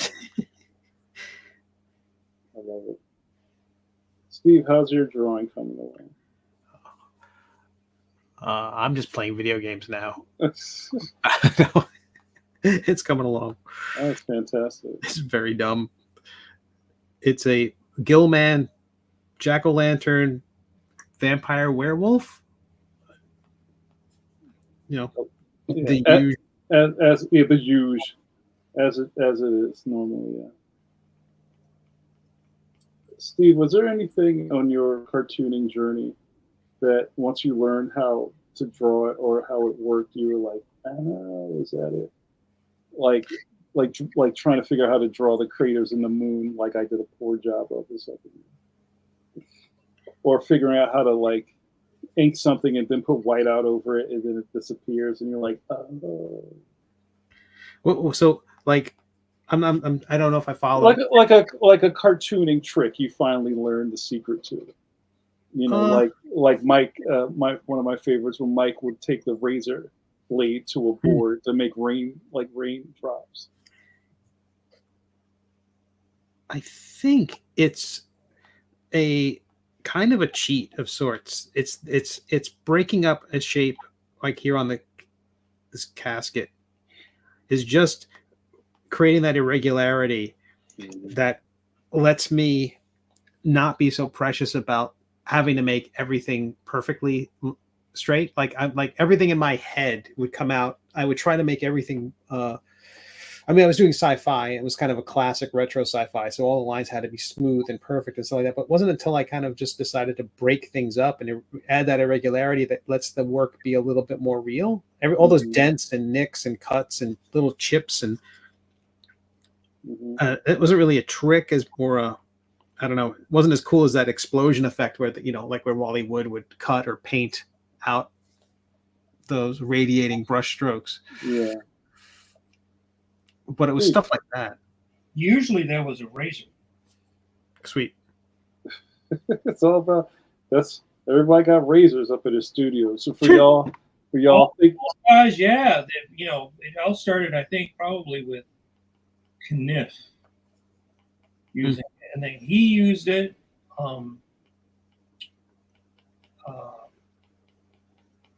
So everybody used the razor. Like Williamson didn't like to use whiteout, so he would use a razor. You sit there and you can't do it on today's paper because today's paper is shit. But in the old days, you could actually take a piece of Strathmore and you could. Villagrán was the same way. He didn't like whiteout, so he would take the razor.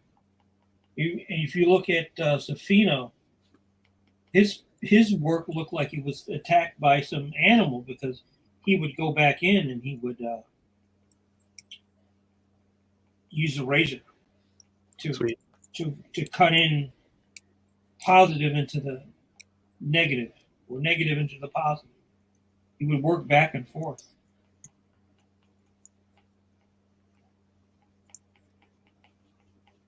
I love it. Like remember when I figured out how to make like the shiny metal, like the corrugated metal, like on Colossus's skin, and I was just like, yo. Again, that's why I think it's great to understand history, because you look at something like that and you go, okay, that's a really cool thing. Right. Right? Now you could sit there and you could take your whiteout and you could try to do that tick, tick, tick, tick, tick, tick, tick, tick, tick, tick, tick, or you can use a razor, which is what they used, right? Right. If you don't know that's what they use, because you don't know, you're not interested in stuff in a historical sense, that might be a really cool thing that could really spice your work up in a way, just because you would know what that technique was. Oh, razor. You may find something. It's like, wow, that's really gonna do something. That's really gonna elevate my work. That reminds me of when we were doing the magazine, and I think I had like an article or two of the Crusty Critic on just like hacks, like bet you didn't know, Right. like getting a bunch of markers and then kind of like cutting them up with an X-Acto knife. Like, what if you cut a divot into this marker? Now you've got a dual line or a tri-line, or like sponge effects. Kind of like cutting up a piece of a kitchen sponge and then kind of making textures. And when your boards, right? There's ways to make your tools work for you. Yeah, somebody asked me the other day how I got that sponge, which I got from Ricardo Milligan. He showed me Oh, the cut up sponge. how to do you can use a sponge, you can use a rag. There's a lot of different ways that you can get your thumb. You can use your thumb. But those guys, Pause. they would use like a piece of terry cloth or something and would have a really awesome texture. You would see that a lot in the artists that worked for Warren. A lot of the Spanish artists, they had a lot of great, really cool techniques to add. I love it. Or are we just old and nobody cares about that stuff anymore? Well, I was having a talk with Brett about that. I don't care if people go, well, that's old. Fine. Doesn't bother me. I don't care whether somebody doesn't want to learn something. That has no effect upon. I just sort of feel like people who do that and cut themselves off from knowledge, well, then they're really just not very serious about wanting to learn. Because who would,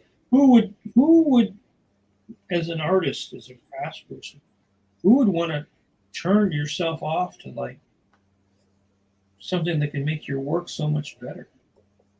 Might lead you to a path that you didn't even think you would end up on.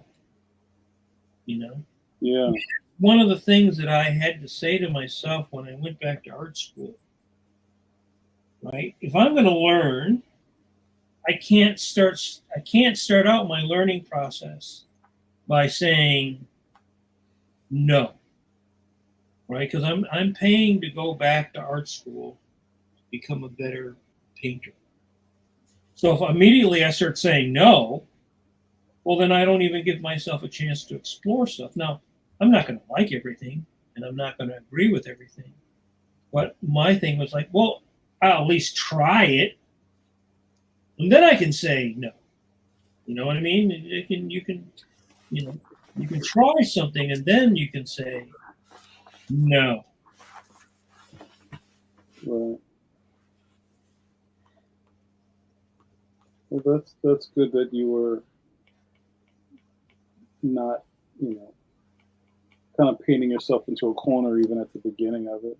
You know, and that's you know, I don't know how many people out there recall even being a student or being, you know, interested in something to the point where now you're a student of it and taking that piece as a very serious part of your journey. Like, and I don't know, I'm just thinking about this. When I was working at one of the colleges, one of my work study assistants was like the perfect student. And what I mean by that is like, if I, you know, saw him somewhere on campus, he was sitting in the front row, like at rapt attention. He was at 100% locked in for every class. You know, he wasn't dicking around on his phone or like talking to somebody or whatever. It was like him and the teacher, and that was it. Him and the instructor, and everybody else was just gone. You know, and I was like, I wish I had that kind of attention, but I also, you know, understand that he knows what's at stake. Like, I'm here by the skin of my teeth. I got to put every fiber of my being into being here. You know, I don't think a lot of people think about education in that way. No. Sorry for the ramble. When you're a lot of times when you're young, that is true. And then as you age, you go. I mean, I've even seen it as a teacher with somebody who was a freshman compared to somebody who was a senior, right? There's a lot of stuff you kind of like, hey, you know, you poo-poo as a freshman. And then, oh, you know, you get a little bit further along and you start, you know. Now you're going to pay attention. Yeah. Now this is the semester you get it together. Right. A lot of I was talking about this lately with a lot of cartoonists. It seems to be that for a little while there was this kind of almost like a universal existential crisis happening amongst aspiring cartoonists. There was like Facebook was just one post after another of like people at a crossroads in their cartooning life. And I wonder about that with like, I know right before the middle age, I mentioned this, right before starting the middle age, I was like at that moment where I'm like, I don't know if this is going to work. I don't know if I should, maybe comics wasn't the thing for me. It might have been the thing I love, but maybe it was a hobby, right? Maybe I should have been, maybe I shouldn't have been trying to turn it into a career. Did you guys ever have those moments? I will say yes and no. I'll say the no more from a place of, you know, I think you have to be ridiculously stubborn to be a cartoonist. Right. And I just put on my Facebook wall somebody's quote was like, to be an artist is to separate rejection from failure. Yes. That wasn't the quote, but that was kind of it. And there were points where I was like, I know right now I am not where I need to be, but I can't stop now. You know, I'll take shortcuts. I mean, not shortcuts. I'm sorry. I'll take breaks, or like, you know, there was this really big part of me, and that's kind of where I probably met you, Steve. Was I was doing my thing for a long time, and then I had to go back to work. And I say that in just a very ginger way because everybody works. But, you know, at the time, I was feeling like if I can't make this work, getting a square job is like a failure. Right. You know what I'm saying? Sure. And that's probably around the same time I started hanging around with Mike and all you knuckleheads. And there was some, I don't want to say imposter syndrome, like I didn't think I was supposed to be there, but I kind of didn't because all of you guys didn't have to go to work in the morning. You know what I'm saying? I did. I went to work as a cartoonist. But you see what I'm saying, Mike. Yeah, it's like if that is your circle, and then you're like, sorry guys, I got to cut out because I got to open the bakery in the morning. It's like, right. You really a cartoonist? You know what I mean? And I fought through that, but I also fought through that and made strides to move further along in my journey at the same time. But there's sort of like, I would rather be a fry cook than draw. Probably would rather do that than have to draw a monthly Marvel book. Right. So, I see what you're saying. Yeah. But I also want to be careful in saying that there's nothing wrong with however you got to get paid. Right. And I'm not saying people draw a monthly Marvel book. I'm just saying, for me, that's not within my ability. It's like, that would be such a impossibility for me. The Kirby speed, the Manley speed is not. It's not in me. And to draw somebody else's character like that, especially at my age, it's like I always think about Waringo. Your advanced age. Oh my God. No, I think about how old was Mike Waringo? How old was Waringo when he passed? I feel like all the stuff he wanted to do. Was he 44? Something like that, yeah. Yeah. It's like, I got that Saturn Kid print hanging in my living room of his. It's like he wanted to work on that, but he was drawing Spider-Man in armor. He was not drawing the stuff that was like not the reason why he's on the planet. Right. Yeah, I mean that's deep, and we all fight with whatever internal voices in our heads telling us that this isn't working, or there's a better way, or whatever. And also people will say all the time is like, nobody gets into cartooning to be a millionaire. Right. There's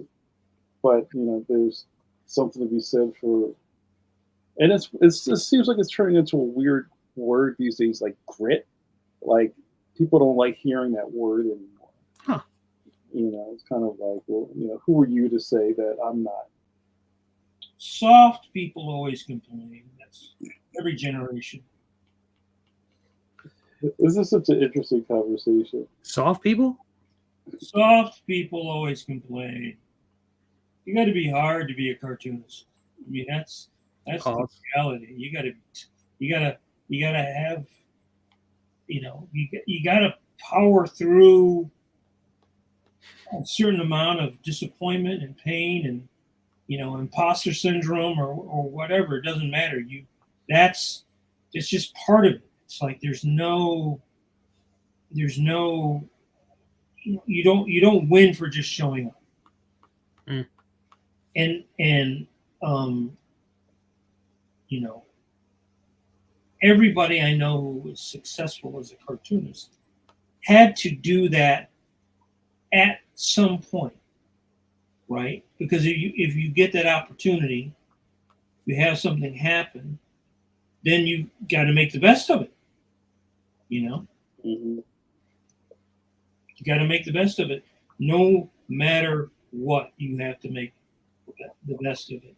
Turn that into something that's going to lead to something else. And you don't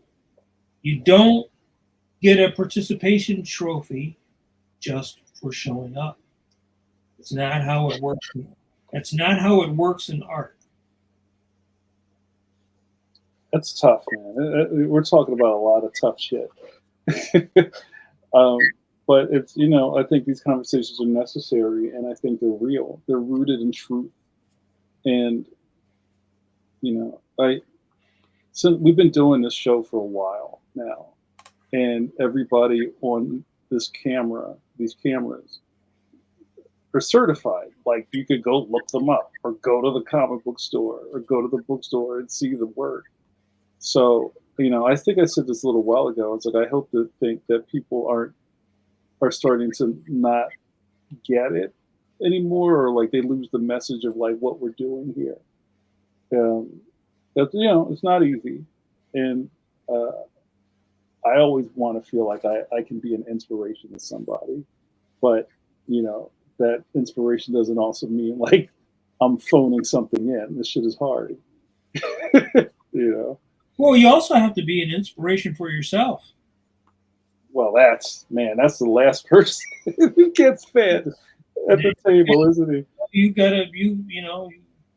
You have to have that desire within yourself, because that's what's gonna, all those other very abstract things like fame and fortune, that doesn't mean anything when you're having to do something at 3:00 in the morning. Right? Word up. Right. Or you're having to really pull through like a tough part. Right. It's really, people forget that. They think, oh, you have some special, some special sauce or something. And it's like, no, it's like I was bone tired today, but I had to sit down and force myself to work when I really didn't want to. And that is a big part of the job, a huge part of the job. It's not about working only when you want to. And when you don't feel like it, you still have to be able to do a good job.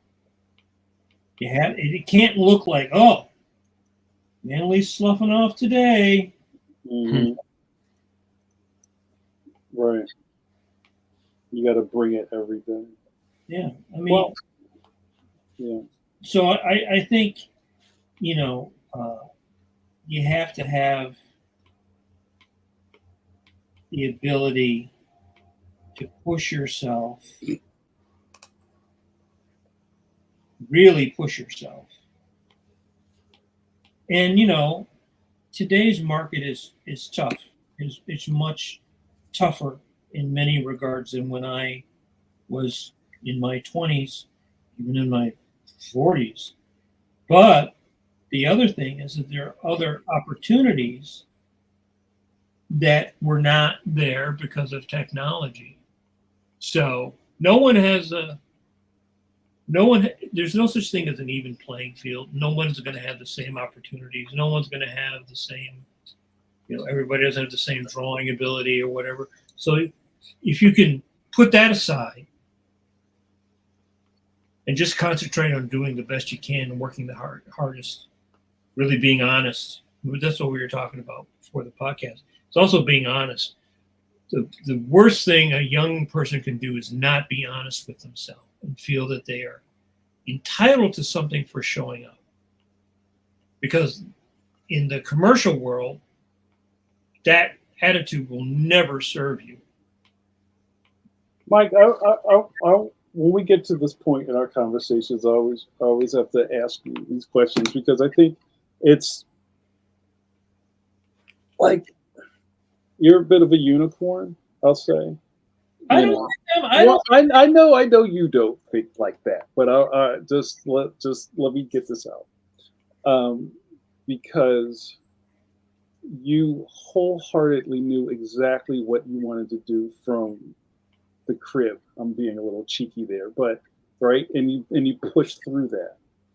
I think for other people, and just again being surrounded by resistance and self-doubt and imposter syndrome, all those other kind of things, those voices will probably win out. Hey, look, I had imposter syndrome. I suffered from all those things. I'm just a stubborn bastard, right? I went through all that stuff. I went through imposter syndrome. I even felt that a little bit when I got Batman. Not when I got Darkhawk, but when I got Batman. I think specifically because so many of the people that I held in high regard as heroes of mine had worked on that book. So I had a little bit of that. I mean, I think everybody deals with that. It's what you do despite that. Right? I'm not a talented person. I am a determined person. I'm far more determined than I am talented. I would say I'm 99% determined, 1% talented. That's how I feel. Okay, I'm with that. All right. Uh-huh. It was that desire that I had. And like I said, I was not a super talented person. I just had to keep working at it. I think my idea was that all I had to do was get good enough that somebody would hire me. So in order for me to get good enough, I had to be honest with myself, and I had to, keep my nose to the grindstone. Right? Right. I didn't have any teachers. I had nobody. I mean, my parents were supportive. My grandmother was supportive. My friends were supportive. But I mean, I had no mentor. I didn't have anybody as a teenager to take me aside and go, "Hey, kid." I didn't have any of that. So I had to, if I was going to do it, I had to stay on target and keep trying. So that's what I'm saying. I think that's what's important. People can say, "Oh, I didn't go to the school. I didn't do this. I didn't go to the school I wanted." Right. I lived in Michigan. I lived in Shittsville, USA, when it came to being a cartoonist, because there was no. If I had lived in New York, I'm sure or California, I could have started working as a teenager. I was good enough. But being in Ann Arbor, all I could do was go to conventions and try to show my work. Mm-hmm. And I'll never be sick of the origin stories. We talk about this on the show when we have guests on and kind of ask them what was a lot of people have that activation moment. I always think about Reggie Byers behind the Kamiko office digging through the dumpster trying to find stuff. You know what I mean? It's though I think those things are critical in people's stories, not necessarily that you're in the trash can. That's not what I'm talking about. It's more the fact that you had a dogged dream that you were going to fulfill by hook or crook. Yeah, I mean, other people had the dream, and maybe they had opportunity, or maybe they lived in New York. Right. They could go up and they could get a internship at the Marvel offices. Well, I didn't have that. Right. It wasn't open to me. Right. Right. My parents were rich enough to send me to the art school that I wanted to go to, so that wasn't going to happen. That didn't happen. So I didn't get to go and study where all these great. If I'd actually gone there, I would have probably been in the same class that James Gurney was. Those were. Yeah. Or I would have been a freshman and they would have been, somewhere. I think we're coming up on our end on the end game. Yeah, we're in the end game now. All right, well let's do a wrap. A wrap. Yeah, we got to get out of here, Mike. Almost done with this shitty drawing. Let's see your shitty drawing.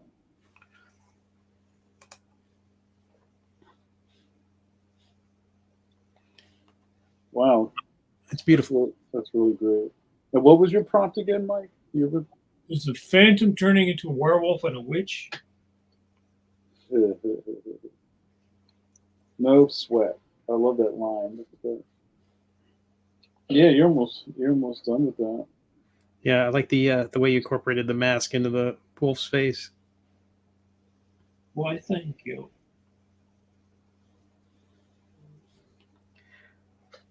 I think I was just adding a tone to this thing. No press, right?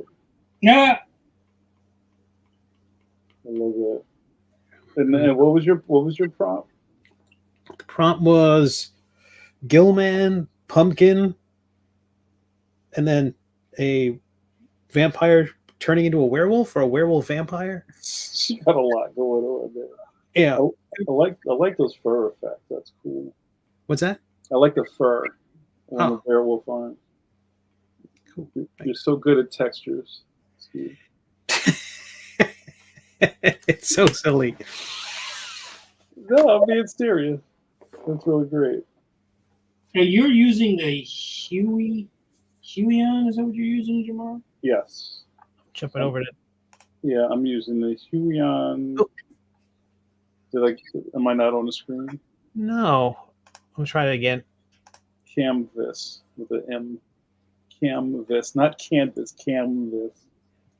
Did my thing disappear? It looks like it's maybe froze.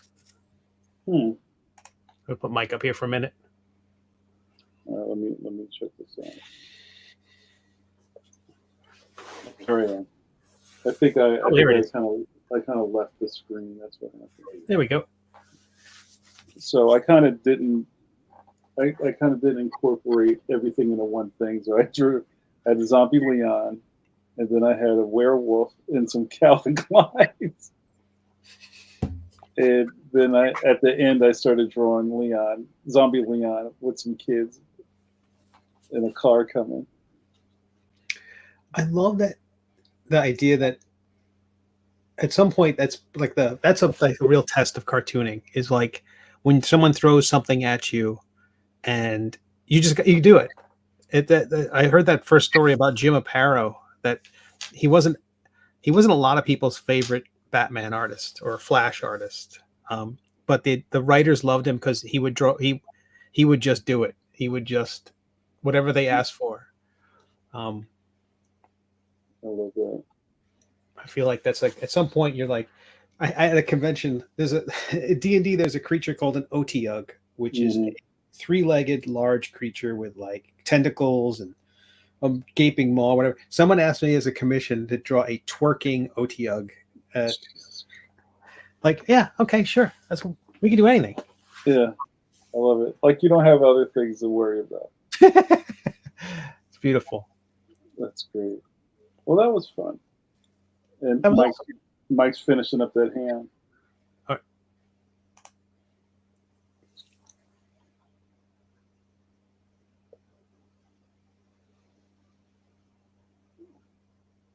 Yeah, that was my idea, Billy Bob. Awesome. So let's talk about next week. So is that right? Is next week after the election? Uh-huh. We'll all be dead. I voted. Everyone go vote. I've already voted. So I have a big. I don't think I think did we share this already, or maybe I didn't. So we have a really great set of guests for this. Is that the 6th? Is that what the date is? The 6th? Yeah. Wednesday. We have the Zits guys are going to be joining us here. Acclaimed comic strip artists Jim Borgman and Jerry Scott, the team that brings you the syndicated comic strip masterpiece Zits, are going to be with us. If you know your draw history and you know your pencil history, you know that I interviewed Jim Borgman in an issue of Draw magazine way back in the day. And then also we had Jim on, I think it was Mike, was it kind of COVID pencil to pencil? We had. I think so, yeah. But this is funny, Jim. I asked Jim and Jerry at the Rubens if they'd like to come on. And after we got all the stuff planned out, Jim said, you know what? It was actually the day after the election last 4 years ago when I was on Pencil to Pencil. Really? Yeah, look at that. Isn't that Amazing. wild the way that lines up? So we'll see what kind of show we have. The day after the election, there might be a lot of coffee and red eyes, but we'll see how that goes. Wow, Mike, that's fantastic work. I love the line. The glow of the fire. Look at that. Little skull for you real quick. So, guys, we're going to wrap this up while Mike is putting the finishing touches on his piece. Thank you guys so much. I hope you enjoyed the monster mashup. That was fun. If you'd like us to do more of these, please say so. But, you know, what we do is always bring dope content to you for the creative and the kid in heart, in your heart. Jamar, where can people find you online? Me? Yeah. Oh, thanks for asking. Patreon, probably the best thing.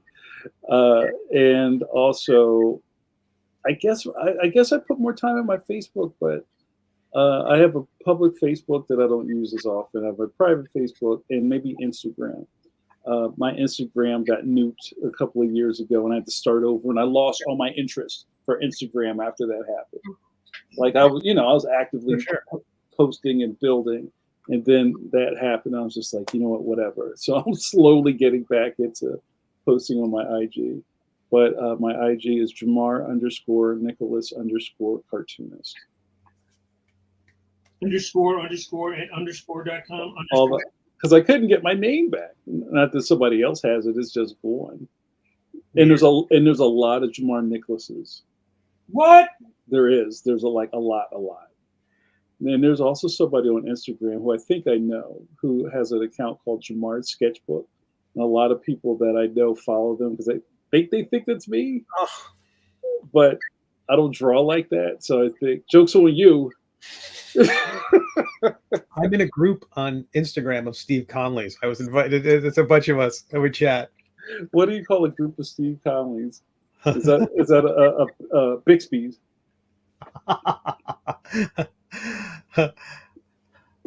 A chuckle. Well, I like a chuckle. That's fun. So yeah, as we start to kind of wind this Mike's up, gonna keep drawing this. We could be here all night. I think Mike's gonna keep. It's done when it's done. This is like when or at the end of a Bob Ross episode where he's scrambling because it's only a half-hour show and he's trying to fit in every last tree. He's all those happy little trees. No, I think I'm done now. It's great, Mike. I love that the mist framing her face. Look at that. That's fantastic. So as we kind of close the chapter on this, thank you guys so much for joining us live, for hanging out with us and keeping the numbers up. That was great. Subscribe, and hit the alarm bell if you want to see what's coming up before everybody else. Guys, we need the numbers. We're slowly growing. We're almost at 3,000, right? I think we're almost at 3,000 subs, or is it 2,000? I can't remember. Either 16.4 or something. I don't know. But we're growing slowly.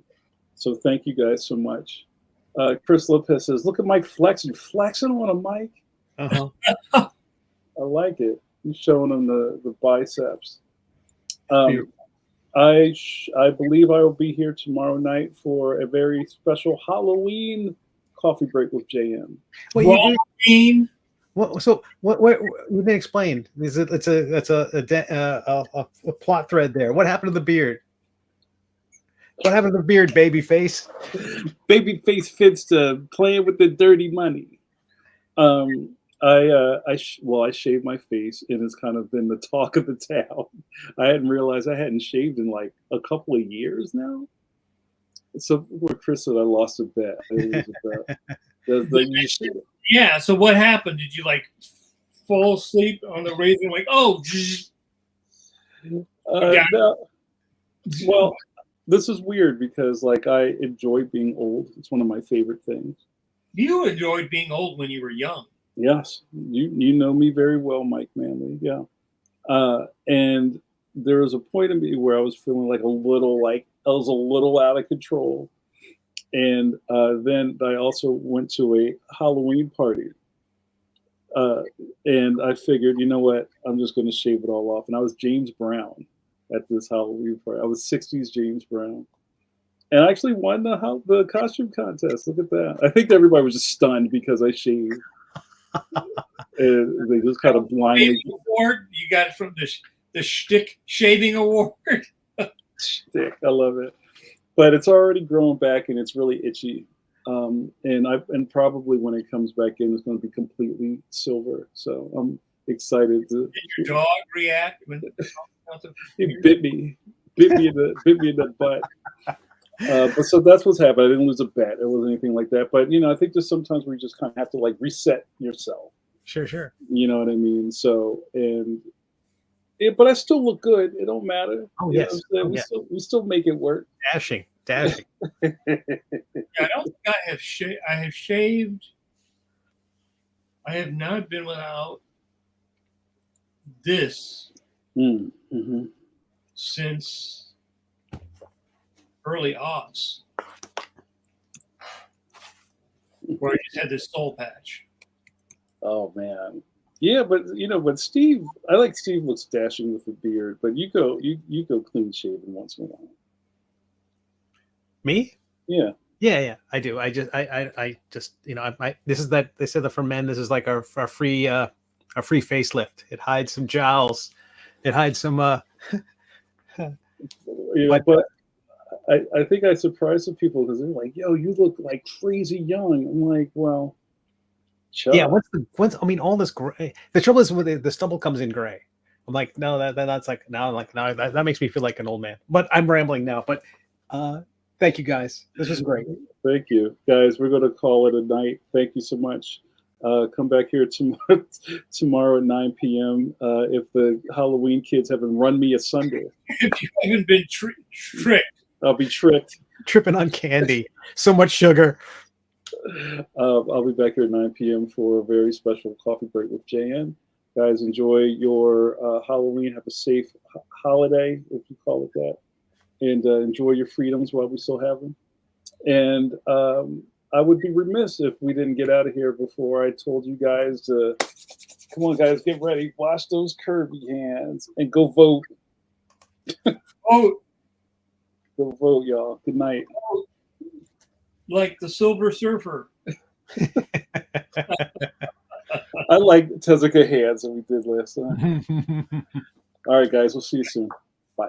Night.